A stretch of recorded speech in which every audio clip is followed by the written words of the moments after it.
C'est avec grand plaisir donc de pouvoir vous emmener la parole de Dieu ce matin.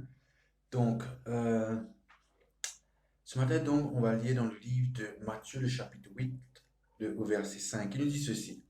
Comme Jésus entra dans Capernaum, un centenier l'aborda, le priant et disant, Seigneur, mon serviteur est couché à la maison, atteint de paralysie et souffrant beaucoup. Voyez-vous, chers amis, donc là, nous avons un centenier, un homme qui avait plus ou moins 100 soldats romains à sa chose, à sa disponibilité. Il était chef donc de ces soldats. Et voilà qu'un de ses serviteurs, comme on lit ici, était souffrant, était donc malade. Et quand nous continuons à lire, il nous dit ceci. Donc, il était atteint de paralysie, donc il ne pouvait pas bouger probablement ses pieds, ses mains, un de ses membres ou plusieurs de ses membres. Et souffrant beaucoup, il était donc en peine. Et le verset 7 nous dit ceci. Et Jésus lui dit, j'irai et je le guérirai. C'est extraordinaire donc, dans ces quelques versets que nous venons juste de lire, nous réalisons que le centenier a fait une seule requête. Il a juste dit, Seigneur, un de mes serviteurs est couché, il est souffrant. Et Jésus répondit tout de suite que ne t'inquiète pas, j'irai et je guérirai. J'irai et je le guérirai. Amen. Et il continue à lire, le centenier répondit, Seigneur, je ne suis pas digne que tu rentres sous mon toit, mais dis seulement un mot et mon serviteur sera guéri. Car moi, je suis soumis à des supérieurs, j'ai des soldats sous mes ordres, et je dis à l'un, va, et il va. À l'autre, viens, et il vient. Et mon serviteur fait cela, et il le fait. Après l'avoir entendu, Jésus fut dans l'étonnement, et il dit à ceux qui le suivaient, je vous le dis en vérité, même en Israël, je n'ai pas trouvé une aussi grande foi. Voyez-vous donc là que Jésus nous parle donc une grande foi. Nous réalisons que ce centenier, probablement, il a dû faire parcourir tous les médecins, tous les physiciens et toutes les personnes de son entourage. Certainement, ce centenier donc avait un cornet de répertoire énorme. Mais voyez-vous que nul n'a pu guérir et emmener de la paix et de la guérison donc à son serviteur, dont lui, il aimait ce serviteur. Mais voyez-vous que la clé, le master key, la clé principale de cela, c'est que ce centenier romain, qui est non juif, décida donc d'aller vers ce juif. Donc, lui, qui en tant que citoyen romain supérieur donc aux juifs, décida donc d'aller vers ce juif. Non pas d'aller vers ce juif, comme nous pouvons peut-être l'imaginer, mais il a vu en la personne de Jésus le Sauveur, le Messie. Dans son cœur, donc, il était convaincu. C'est là donc que Jésus nous parle, donc, je n'ai pas trouvé une aussi grande foi. Que dans son cœur, il y avait quelque chose qui a été fait. La foi était dans son cœur. Toutes les connaissances qu'il pouvait avoir, toute son intelligence était mise de côté à cet instant précis. Et il croit à cet instant précis, la seule chose qui pouvait compter, c'est de croire et avoir cette foi que Jésus est réellement le Fils de Dieu et que ce Jésus peut réellement guérir. Parce que ceci, pas besoin même de venir chez moi donc. Dis seulement un mot. Et ce matin donc, je vais élaborer un peu sur cela et vous dire que voyez-vous cette grande foi de ce centenier. Ce centenier n'a pas dû attendre longtemps donc pour avoir la foi. Ce centenier donc n'a pas dû parcourir des années d'études pour avoir la foi et de croire que Jésus pouvait guérir son serviteur. Il a suffi donc qu'il croie dans son cœur et qu'il croit, quand je dis dans son cœur, ne pas croire avec son intelligence, mais de croire dans son cœur.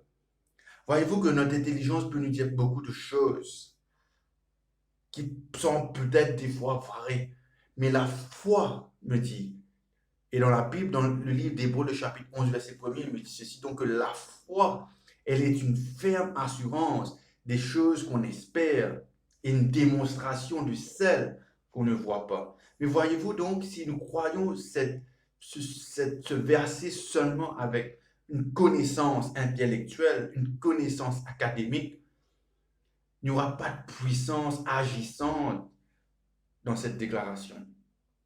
Et ce matin, mon encouragement, c'est pour te dire ceci, mon frère. C'est pour te dire ceci, ma soeur. C'est pour te dire ceci, mon ami. Que la foi, elle est déjà en toi. Voyez-vous que en dedans de nous, nous avons la foi. Nous tous, nous croyons en quelque chose. Mais probablement, ce matin, donc, la foi, elle est orientée vers quelque chose dans la mauvaise direction. Et ce matin, donc, je veux que nous réalisons que Dieu nous appelle à croire. Dieu nous appelle à croire, voyez-vous. Et de croire que s'il peut dire juste un mot, comme ce centenier a déclaré, que la guérison, que la porte, que les miracles, que les écluses des cieux peuvent et vont s'ouvrir seulement si nous croyons dans notre cœur. Si tu crois, tu verras la gloire de Dieu, voyez-vous. Et ce matin, je ne sais pas quelle est notre situation, quelle est votre situation, mais je veux te dire ceci, mon ami, que dans le cœur de Dieu, le cœur de Dieu, il n'y a point de mal. Dans le cœur de Dieu, il n'y a point de méchanceté. Dans la pensée de Dieu, il n'y a point. Et dans la pensée du diable, il n'y a point de bonté. Dans la pensée du diable, il n'y a rien, ce qui peut être bon. Il n'y a que tout ce qui est mauvais. Vois-tu? Et ce matin, donc, la bonne nouvelle, c'est qu'importe ta situation. La bonne nouvelle, c'est qu'importe dans l'état où tu te trouves, je veux te dire ceci. Si tu crois dans ton cœur que tu peux être délivré, que tu peux être guéri, que tu peux être restauré, crois seulement. Confesse de ta bouche. Crois dans ton cœur et confesse de ta bouche et tu verras que Dieu fera des grandes choses dans ta vie. Voyez-vous, je vais vous dire que suivre le Christ, suivre Jésus est un des plus merveilleux choix que tu peux faire. Suivre le Christ, marcher dans ses instructions, c'est un des plus merveilleux et les plus fabuleux, extraordinaires décisions qu'un homme, une femme ou un enfant peut prendre et peut faire dans sa vie. Et je sais que des fois, donc, les choses peuvent paraître difficiles, les choses peuvent paraître troublantes, les choses peuvent paraître lourdes, alourdissantes. Mais je veux te rassurer et te dire ceci, que la foi nous permet de croire en Christ et cette foi permet que Dieu agisse dans notre vie. Vois-tu que la Bible me dit que la foi, elle est la substance, elle est l'évidence et la substance qui te tient toutes choses. C'est ça, cette foi donc qui permet que toutes choses peuvent être tenues dans cette espérance et dans cette conviction, donc, que Dieu agira. Et ceci dit, je t'encourage donc à faire cette prière et de croire dans ton cœur que tu n'as plus besoin d'être triste, tu n'as plus besoin d'être fatigué, tu n'as plus besoin d'être oppressé, tu n'as plus besoin donc de vivre dans cet esprit constant de souciance, d'inquiétude. Mais je veux te dire que, vois-tu, la Bible me dit que Jésus nous dit, je vous donne ma paix, je vous laisse ma paix. Et je ne la donne pas comme le monde la donne. Vois-tu, qu'il veut te donner la paix, une paix qui demeure, la vie en abondance, la vie qui continue, même après que celle-ci sur terre donc s'arrête. Vois-tu? Et ce matin donc, si tu es fatigué, si tu es chargé, approche-toi de Dieu. Car il est un Dieu qui t'aime. Vois-tu? Et dans ton cœur, il y a ce cri. Dans ton cœur, il y a ce cri, ce désir de pouvoir être enfin libre.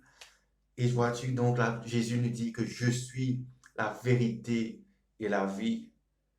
Je suis le chemin. C'est ce que Jésus nous déclare, ce qu'il est. Et il est vraiment. Il est le chemin, la vérité et la vie. Vois-tu? Donc, je vais prier avec toi ce matin. Et je veux donc que tu puisses croire dans ton cœur que ce Jésus, il t'aime. Ce Jésus, il veut te délivrer. Et il est à côté de toi, frappé au cœur et à la peau de ton cœur. Et si tu entends sa voix, si tu entends le son de sa voix, il me dit que voici donc je me tiens à la porte de ton cœur.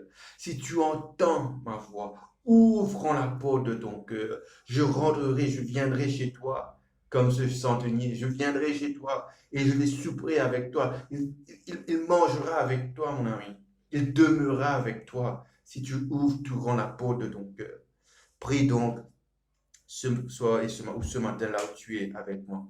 Et je prie avec toi aussi ce matin. Fais cette prière. Seigneur mon Dieu, je crois dans mon cœur, je confesse dans ma bouche que tu es Jésus, le Fils de Dieu, que tu es venu sur la terre donc pour prendre mes fautes, mes péchés, Seigneur.